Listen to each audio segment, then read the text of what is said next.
Kama kawa ndugu wadau wangu, Javier yepo broker Javier Tanzania na wakanisi. Ni nyumba inazo bei poa tu milioni 39, ipo kwenye barabara nzuri ya mtaa ndugu mdau wangu kama unavyoona. Bana hapa unawekewa vioo, unawekewa umeme, unawekewa na tiles.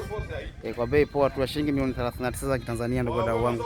Kama unavyoona, most welcome. Ipo kwenye barabara nzuri za mtaa kama unavyoona. Kama unavyoona ndugu mdau wangu kwenye barabara nzuri ya mtaa. Bei poa tu milioni 39 milioni Tanzania shillings.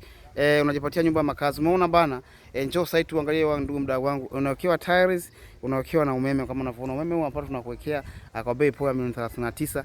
Yaani wewe unafika unahamia ndani mwako tu mdau wangu, unaanza na maisha mengine. Kama unavyoona majirani ndio hawa hapa. Yaani hawa wote ni majirani ndugu mnavyoona, ndugu mdau wangu kama unavyoona. Hawa ni majirani, haina shida kuomba kiberiti, kuomba mkaa, kuomba maji ya kunywa. Unafika tu majirani wapo. Javier yepo broker Javier Tanzania. Kama unavyoona ndugu mdau wangu, tunakuwekea na umeme. Javier yepo. Hii dining room ndugu mdau wangu, hii hapa ni sitting room. Kama unavyoona bana, fundi umeme ndo huyo. Anapiga show.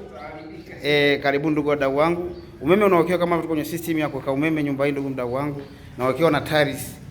Yaani ndugu yangu mdau wangu, nyumba hii kamilika so poa. Kitu kiko vizuri, kitu amazing. Switch za umeme kama unaona zote zipo. Flat inakaa pale. Vitanda sofa zako zote zinakaa upande huu ndugu mdau wangu. Karibuni sana, Mungu awabariki.